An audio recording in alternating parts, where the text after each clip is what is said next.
G'day throttlers, welcome back to the channel. Now today's video has nothing to do with motorcycles, cars or food destinations.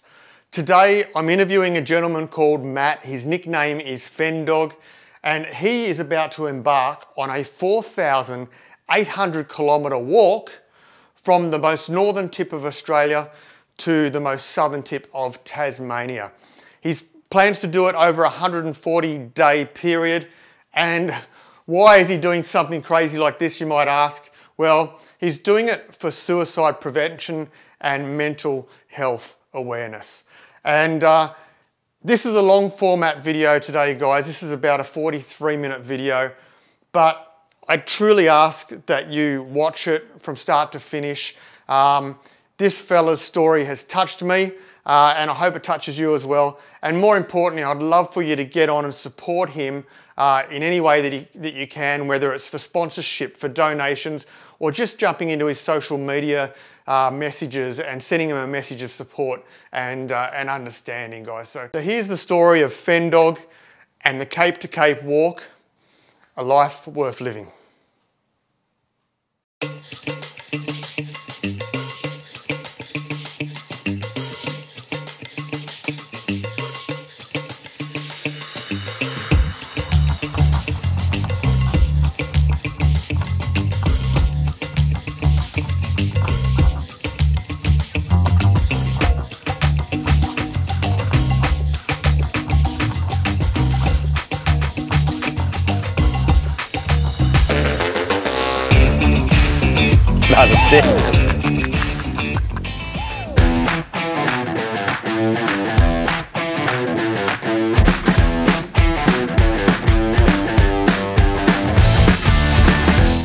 Well, g'day throttlers, welcome back to the channel. Today I've driven 3 hours south of Sydney to a little seaside village called Lake Conjola, and although I've driven past here a dozen times, I've never driven in. And if you happen to be passing through here, this is a must-see. It's such a quiet village. There's the ocean one side, just over here is a beautiful lake, and we're a bit lucky. It was windy and cloudy earlier, and it looks like it's starting to clear up for us. Anyway, more importantly, I'm here with this legend. This is Fenndog, the Aussie travelling gypsy. Yeah, Fenndog Aussie Gypsy. And you guys know that I'm on a mission, I guess, to bring more effort towards the mental health realm, try and get people talking, try and learn from people that have struggled, and obviously today there's no throttle, there's no motorbike, there's no car, other than the fact I drove down here. But I wanted to share this bloke's story, or have him share the story with you. Of course, he's going to touch a lot of people's lives, and he's going to pass through a lot of people's towns on the way down the east coast, and I want people to get on board, support him, whether it be financially or mentally, or just go past and beep your horn and yell things at him. He'd be up for any of it. So Fendogg, thank you, mate. Thanks for coming onto the channel. Thank you so much for making the journey. Firstly, tell us a little bit about yourself and why you're going to put yourself through all of this punishment. So I could just start by saying, you say there's no throttle involved in it, but there's definitely throttle involved in it. There's throttle involved in my mind, and to do what I'm about to do, I'm not saying I'm special by any means, but I've definitely got to have the throttle full bore to be able to get myself started on this journey and be able to push every day. So guys, what I'm about to do is I'm about to walk from the most northern point, and I'm probably going to start with wet feet so I can be the most northern. From the most northern point of the Australian continent, which is Cape York, which is about 1,000 kilometres north of Cairns.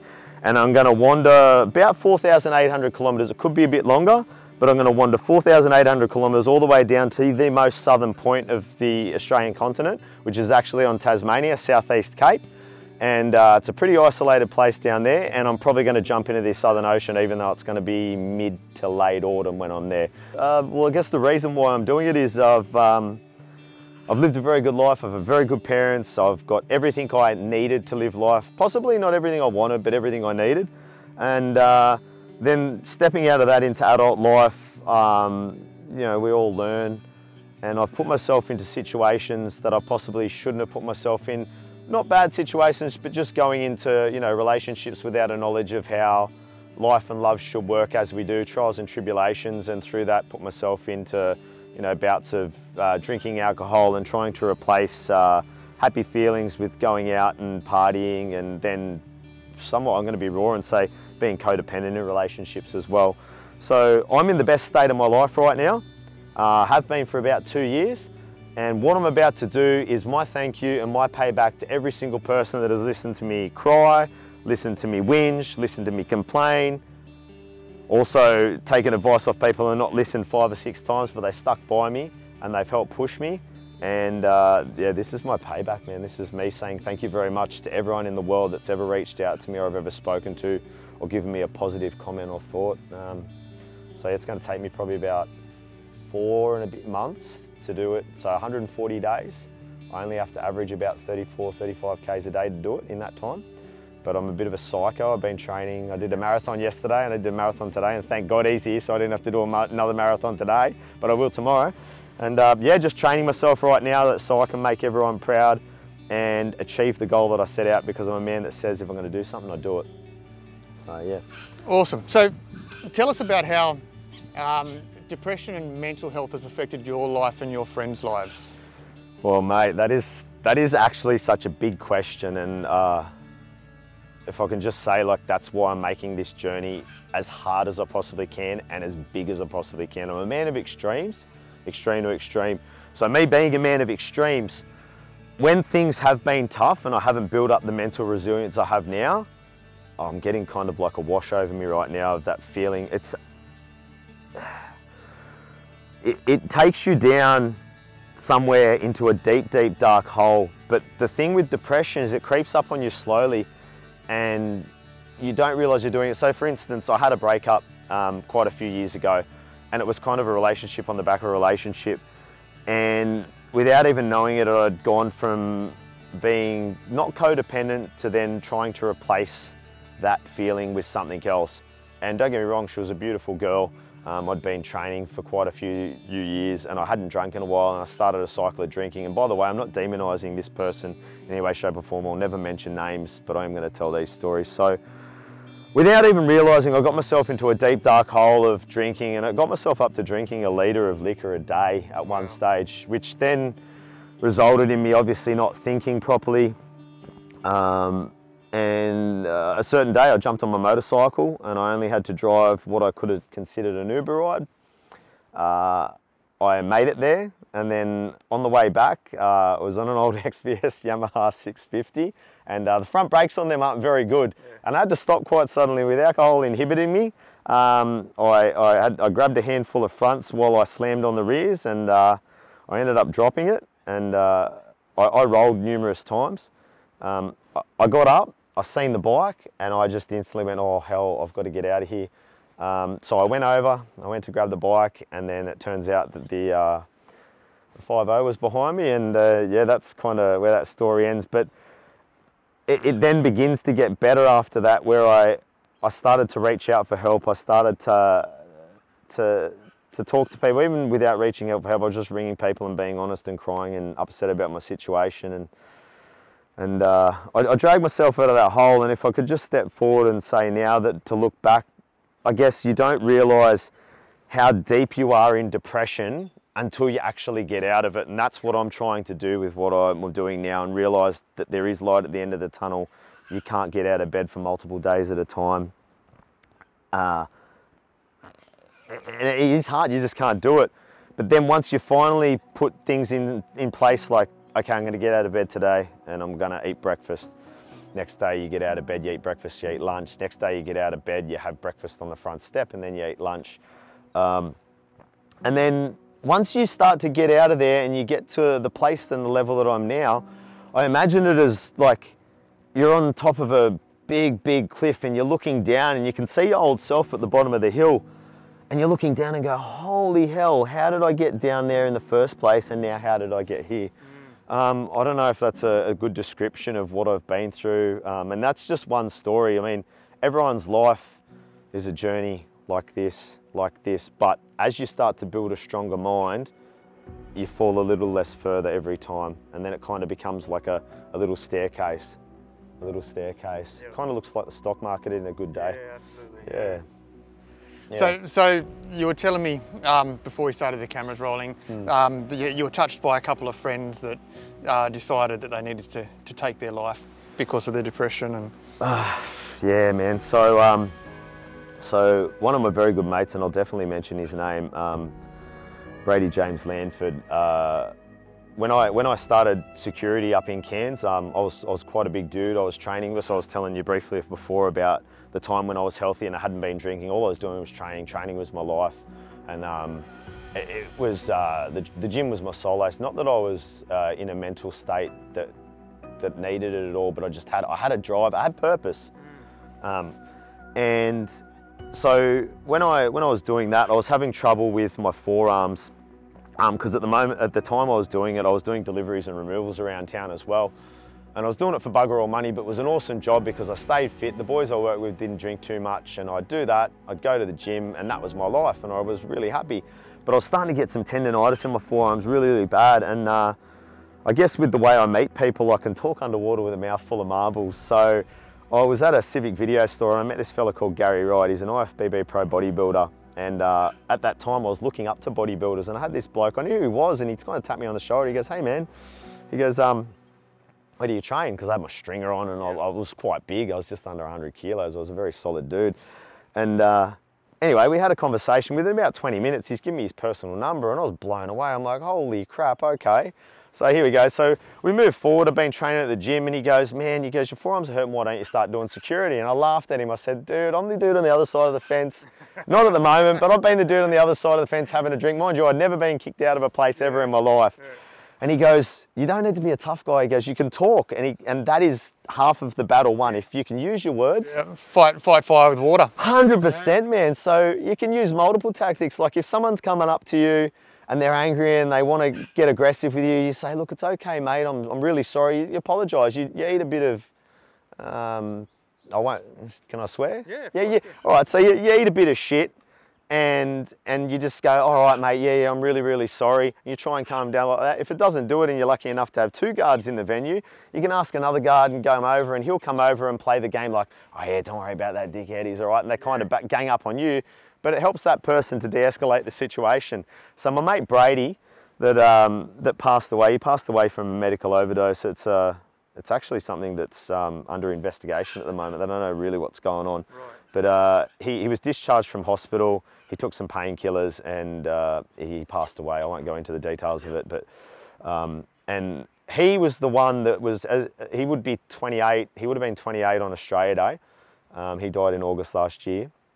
But he was the one that, like I'm 40 now, and he's the one that taught me to be a security guard. Because I remember the first time I tried to remove someone from the venue, I didn't know what to do. I didn't know how to do a wrist lock, and I had this old grumpy bloke with me, and he goes, "Come on, we've got to kick this bloke out." And anyone that knows Cairns, there's a club up there called the Attic, and the stairway's about this wide. So you've got me, I'm a big dude, another big dude, and another big dude in the middle, and I'm trying to grab this dude's arm. I'm like, "Well, how do you do it?" And I guess if I could grab your arm, I'm like this, I'm trying to lock him up, and what I'm supposed to do is give him a wrist like this and take him out. And and he's like, "Who is this bloke?" And so Brady's come up and taken over for me. And from then, I mean, a bloke that at the time was 24 years old, took me under his wing and taught me the ropes in security, both him and Zach. Thank you so much for teaching me that. And that, being a security guard taught me a lot in life. So what happened is Brady passed away last year, and he had a beautiful girl who he actually had bought an engagement ring for, and the engagement party was supposed to be in November of last year. With his life passing, they were very a Bonnie and Clyde relationship, so much love for each other, and she just couldn't handle it. All of us tried to reach out to her, and with the way the climate is at the moment and our limited travel and border closures, 1, I couldn't get up there for his memorial, and 2, I couldn't get up there to be there for her, because I believe that, you know, the boys should look after their mates' girls if they pass away, and their family, and so on and so forth. That's the kind of circle that I have. We all kind of really look after each other. I mean, everyone's mum is our mum, and father's our father, and so on and so forth. Now, with no disrespect to Zoe at all, I'd spoken to her about an hour and a half before she took her own life, and she made sure it was final. And the reason I am definitely doing what I'm doing is like, oh man, what I'd love people to realise is that no matter how hard life is up here, it's so much better up here, because we don't know what's beyond this life. We really don't. There's speculation, but life is so much better above ground, no matter how hard it is. Yeah. And what I really want people to realise is it does get better, and if you choose to make it better by listening to other people, and you've got to listen, but you have got to make your own choices. No one can use you as a marionette and make you do that, because that wouldn't feel the same either. But you've definitely got to make the choice and the step forward to do it yourself. So apart from like, I mean, years of people taking their own lives, or even if you can go to the point of like me jumping on my motorcycle, like it's mental to think what I'd done and how many people I could have put in danger or put myself in danger. Drink driving, I think, is an issue that is somewhat mental as well, because we know we're incapacitated, but to jump into a car and know that you're impaired, you're not 100%, and then on a motorbike, like all you guys that ride motorbikes, I've ridden motorbikes like a fair bit of my life, but I mean, I'm sure we've all had a schooner at the pub, but that one schooner at the pub, if you haven't eaten well that day too, you jump on your bike and your reaction time's down. Mate, yeah, if you don't start wide and finish tight and do the old Swifty, you could end up on the wrong side of the road, especially on a left-hand corner in Australia. So yeah, that's mental health issues in itself, and I've got a lot to talk about in 140 days. I've got a lot of time. But yeah. I've got a little thing I think about, and I think about it as learned behaviour, because if we were to step into the Amazon to a community, or in Papua New Guinea to a community that hasn't had access to the social media and the media, I'm not saying it's evil, but it has to be learned behaviour. I really don't think that you go to a community like that and you've got kids had a bad day, they didn't catch the wild boar, or they had a bad day, they didn't collect enough fruit, or it's a bad season, the weather's bad. They're not so depressed that they want to end their life. They go, oh, this is life. Yeah. I just have to weather the storm, and the fruit will be fresh next month. The pigs will be back. There'll be more fish in the water. I don't know, is that... Do you know, I haven't travelled a lot. I've been lucky enough to travel a little bit around the world. But when I've been to places like Thailand, the Philippines, some of the countries that aren't rich, essentially. You know, they're poor. You know, you go to the tourist areas, which is all luxury resorts, but then you go a block back from the resorts and it's poverty, extreme poverty. Yeah. But you see smiles everywhere, man. I just smiled like that because I knew what you're saying. They're just happy people. Yeah. And I really think that in the Western world, we've created, like, our materialism, although I love my cars and my bikes and a home and all that sort of stuff, but I think our materialism has affected our mental state in a negative way sometimes. Like trying to keep up with the Joneses, maybe. Like I've got a lot, but I don't have as much as the next guy. You know, is that bad? Is it good? You know, I think that's where, when you've got nothing and you're just about living, feeding and family, then that's happiness. That is most definitely happiness, man. And I guess and happiness, if I could touch on that, there's something to be said for, it's probably pretty insane to be like happy all the time, like a Jim Carrey style character all the time. It's not really manageable, and it also could verge on, okay, well, what problems have you got, or what are you masking? But I have people say to me, like, I'll be walking down the street and I'll just see someone that I don't even know, I'll make eye contact, I'll give them a wink and a smile, like, g'day mate, how you going? And the mate beside me go, do you know that bloke? I'm like, no, I don't know him. He goes, well, why do you say hello to him? I'm like, why not? Yeah. So that guy that day may have been having the worst day of his life, and whether he questions if I'm a weirdo or not, I've said hello, he can't help but smile back at me. It's very hard when someone's laughing in front of you to not laugh and not smile. Right. I just don't know, I'm smiling now and you've got a smile on your face. It's I lived for a number of years in a country town in New South Wales called Canoundra. And out there, like literally, whether you know people or not, if you pass someone in the street, you say g'day. 100%. That's just how it is. You live in Sydney, and because of coming from Canoundra back to the city, then I'm walking down the street and I have eye contact with someone and I say g'day, and they think I'm going to rob them. Or they try and ignore me, or they'll go to the other side of the road to get, you know. There's a difference. Down here is like Canoundra, it's a country town. Like, I'll walk down here, if I pass someone, I'll say hello. Because, you know, at my place in Vincentia, same thing. Like, you pass someone, you say hello. And I love that. I love that about little towns, regional areas, it doesn't matter. Like if you're another human. We're sharing the same air, we're sharing the same sunshine and the same bit of land. Why not just acknowledge each other and make a pleasantry? Most definitely. I had a little theory on the Sydney people, and it's definitely no disrespect because I've got plenty of mates in the Sydney region now. Our mutual mate Benny, and he's one of those souls that he almost doesn't fit in that Sydney scene too, because he's a flamboyant out there, happy-go-lucky. I mean, he's 44, but he acts like he's about 28, and he's an absolute legend. But I think there's those people in Sydney that have got themselves in that keeping up with the Joneses. And I think that has a lot to do with mental health too. Like people get worried, I haven't achieved this at a certain age, I haven't done this at a certain age. Mate, I'm 40, and if I could just say it now, I've approached a few companies for sponsorship, and I don't know if anyone of your viewers knows what Smith Optics is. I'm wearing them right now. I wore them as snowboard goggles all through my life, but I approached the company and they're willing to help me out now. And this is happening to me at age 40. I'm a sponsored athlete. As little as it is, and they're helping me out through social media, and they're looking at helping me out a lot more. But it's a perfect analogy of it's never too late. It really isn't. Like, it's not a cop-out. It's not just one of those fake sayings. It's not something your mum says to you and go, oh, it's okay, you tried hard, have a go.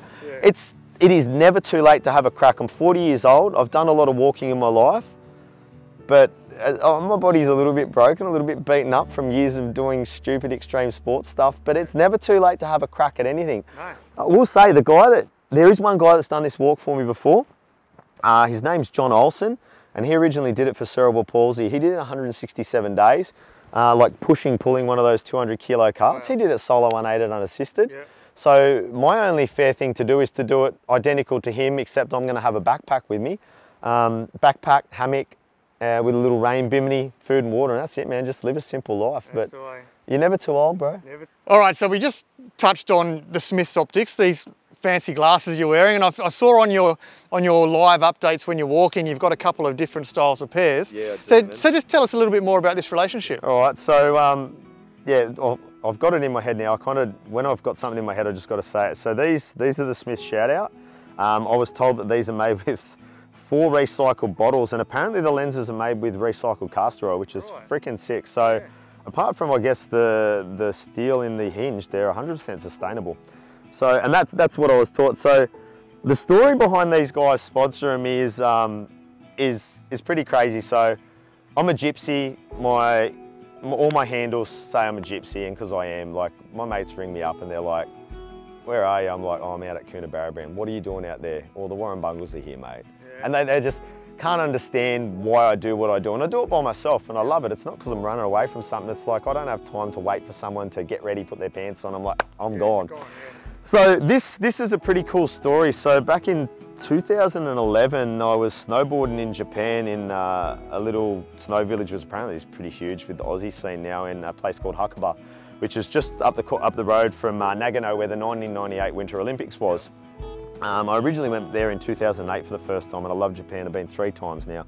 So I went on this trip by myself, and it was one of those times where I did do a trip. It was post-relationship blues. I booked the trip within about a week and a half, and I had some mates put me up in a lodge over there. Pete and Michelle, they gave me a discounted rate at Wadno Lodge because they were running the lodge. It was the end of the season, and turns out when I turned up, it puke, snow, puke, snow, puke, snow. It was fantastic. It's just like, oh, I'm here. Anyway, we ended up partying at this club one night there, and I can't remember if the name of the club was Q-Tips, and I had dreadlocks at the time, and it's kind of like you meet a brother with a beard, and it's like, bearded brother. You have that love. It's not that I don't love guys that are clean shaven or anything like that. It's just you have something similar so you can strike up a conversation. And it turns out Maddie had dreads, and I had dreads, and I've got flashbacks of that night. I think we were hanging over the back of the bar. We were like pouring the beer straight out of the tap into our mouths. It was a wild night. So we'd stayed in contact a little bit here and there, and as you do on social media, you can stay in contact to a point, and then something might happen in your life. Maybe your new relationship starts or a business venture, and it's not because you dislike the person, you just kind of lose a bit of contact. So skip forward 9 years to a couple of months ago, and I was talking to a guy on Instagram. He's an American guy, throws up heaps of funny memes, got quite a following, and if I can, I'll finish with this whole reaching out to people who are famous. We were having a little conversation about this before. So I reached out to this guy and I said, hey man, like you do a lot of stuff and you're an advocate for mental health. I've got a company called Sheath Underwear who I've approached and they look like they're going to help me. And he goes, yeah, right on, that's rad. He goes, man, he goes, have you thought about like, what's your favorite pair of glasses? And I was wearing Carreras at the time. And he goes, mate, hit them up, hit up the company, find out who they are.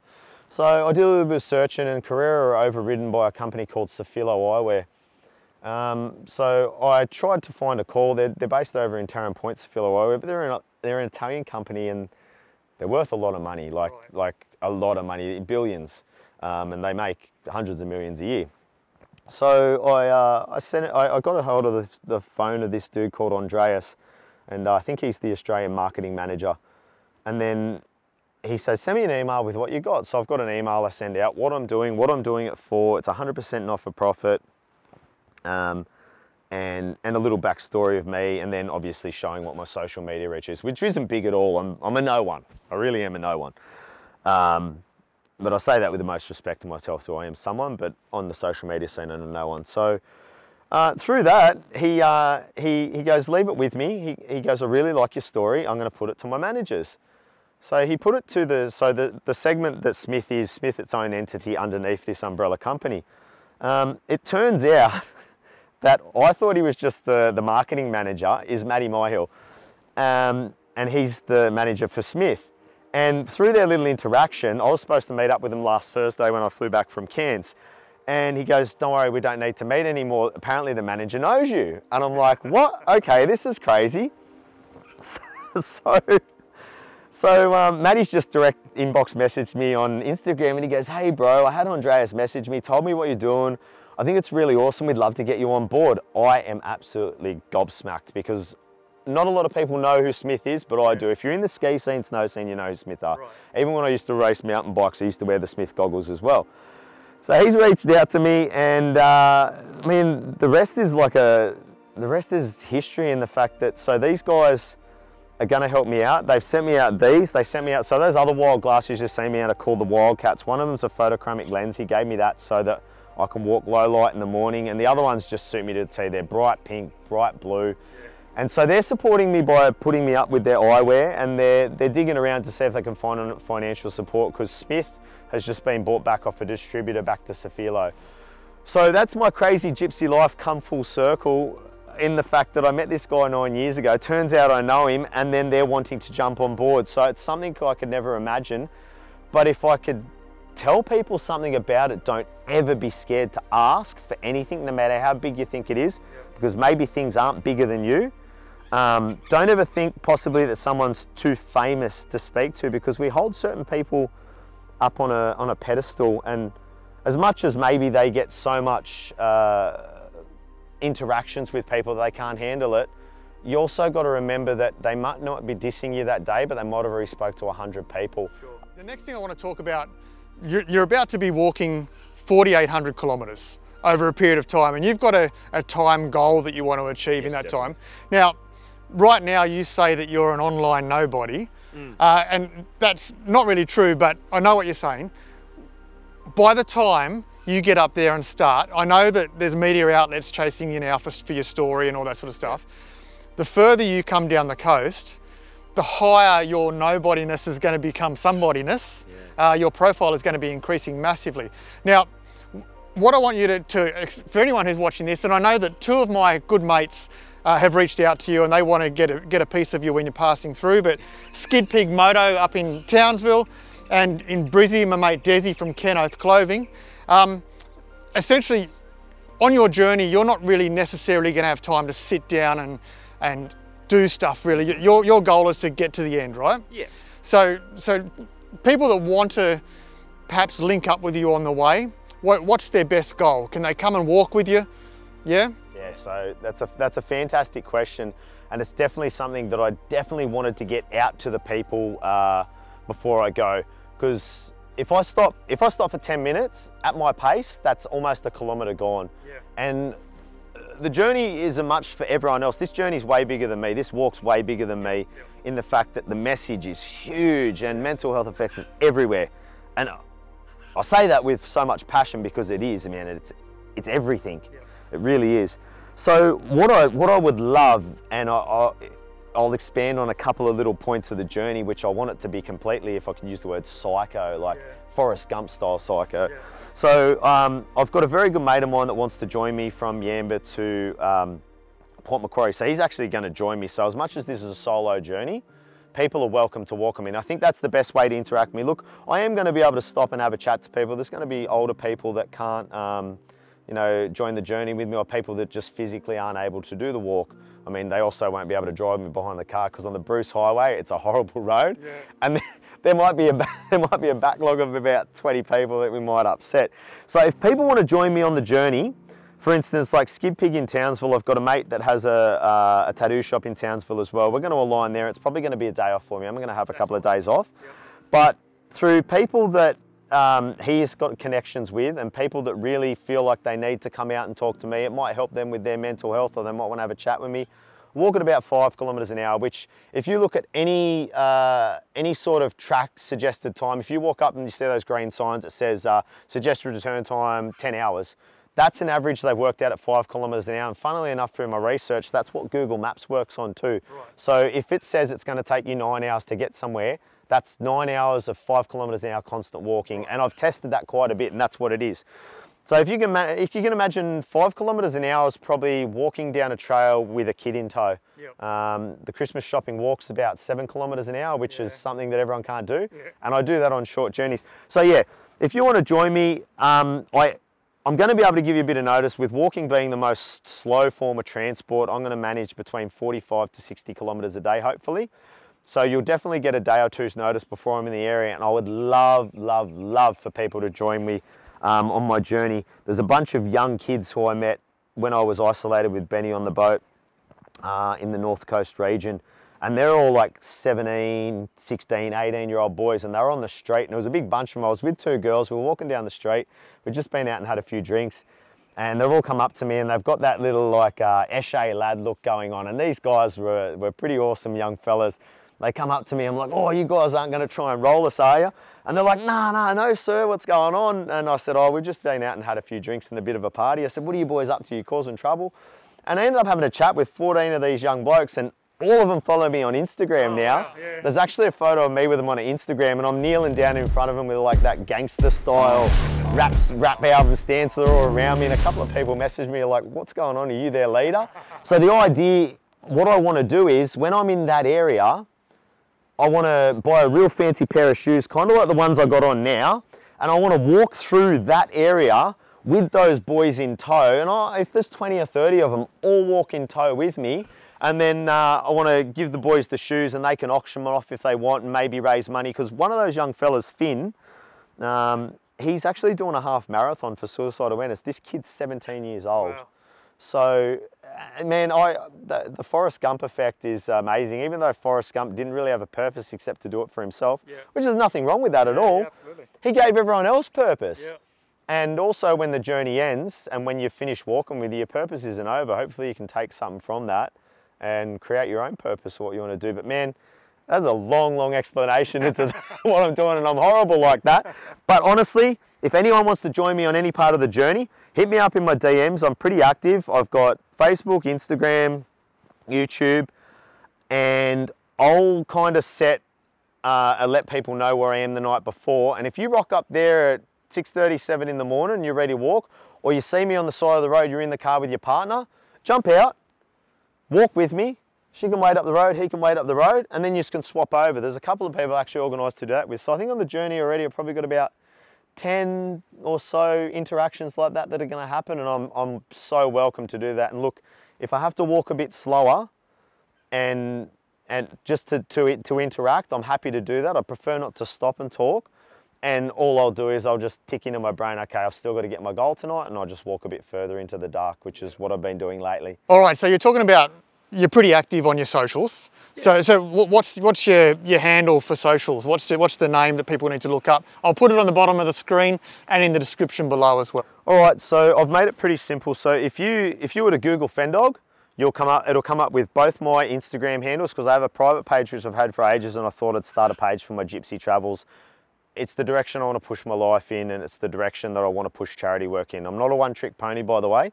this is one journey over the next 5 years or until my knees decide to explode. Yeah. And then I'll probably get leg braces and do it again. So I've got Fenndog, F-E-N-N-D-O-G. I've got Fenndog Aussie Gypsy, all separated by underscores.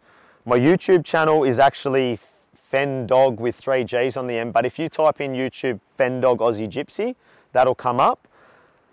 The GoFundMe is called Cape to Cape for a Life Worth Living, which is the whole journey, and I think it's a life worth living, and I'm doing it for a life worth living. And my Facebook, who I've just started up, I've only been on Facebook again for another 2 months. I haven't had it for 6 years because I just didn't have time for it. But now I've started because I realised I was missing a big audience. Yep. If you type in Fendogg in there, you'll get up Fenndog Gypsy, and there's also a page for Cape to Cape for a Life Worth Living. I think that's all my handles. That's a lot of, mate, that's a lot of screen time and a lot of social media. Going from having not many socials, now you've got dozens of them, but that's good. I mean, you need to for this occasion. I'm throwing a blanket over everything. That's right, yeah, cover it all. So all of those details will be in the description below, and it would have popped up on the screen as you're saying it as well. So get over there, make sure you follow, subscribe, and most importantly, if you've got a spare couple of dollars or more, get on there and donate to the GoFundMe, because this is what it's all about. It's about helping. So let's talk about that.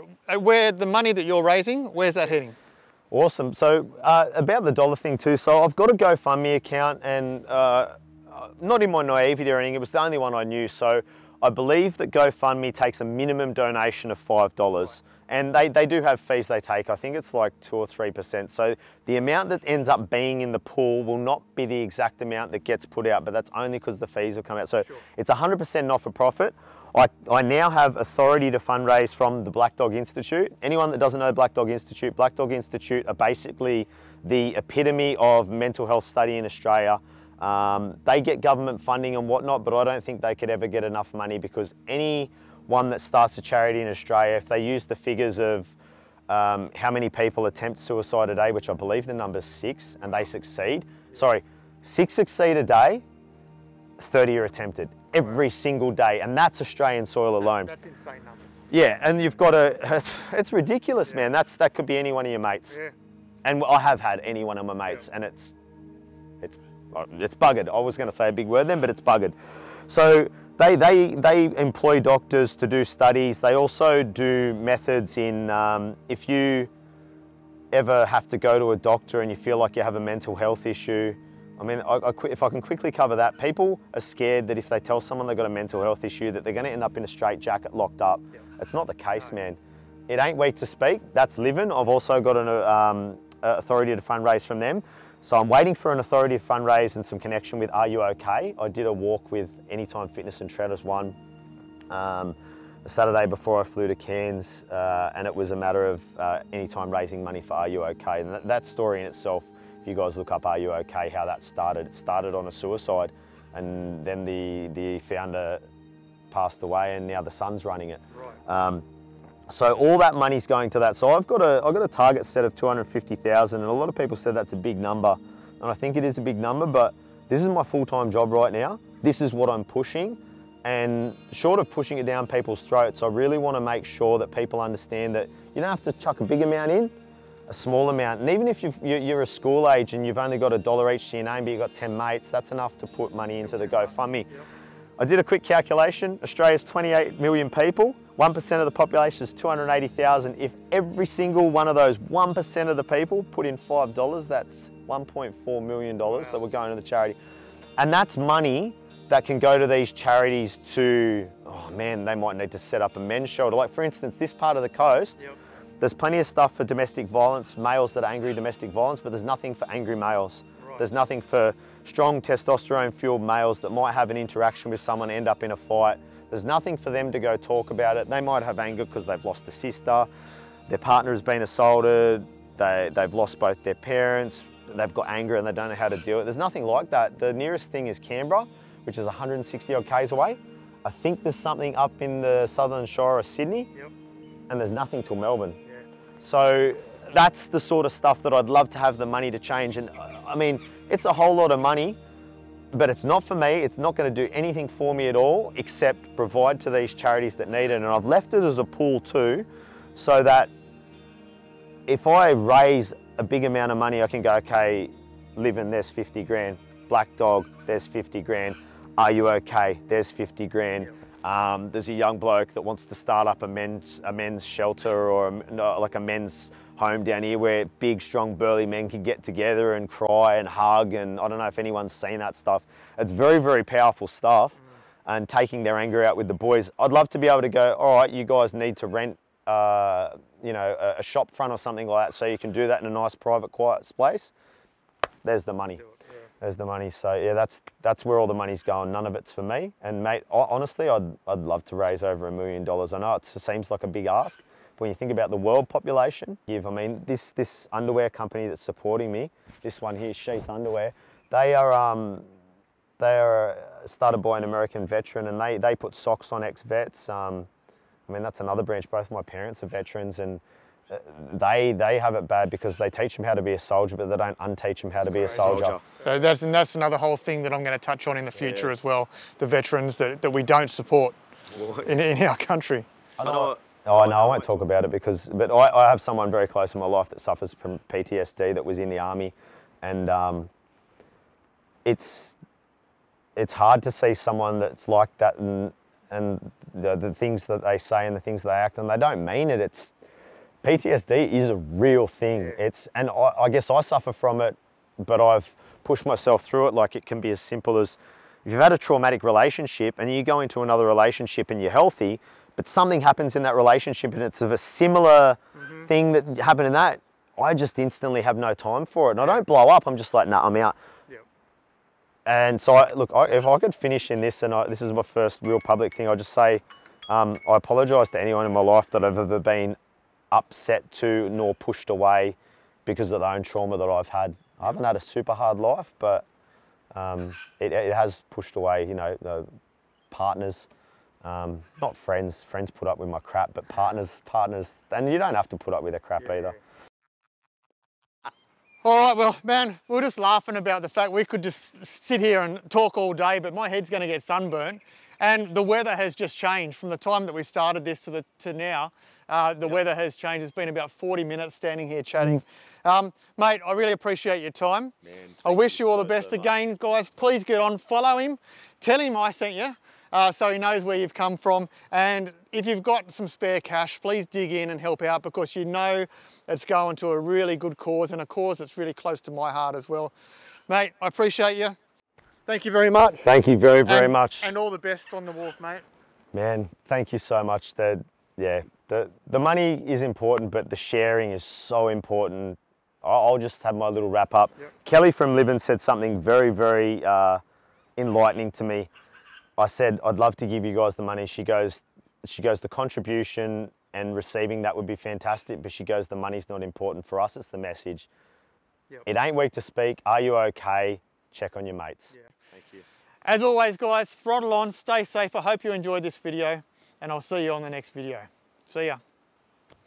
Awesome, man. Bad, bro.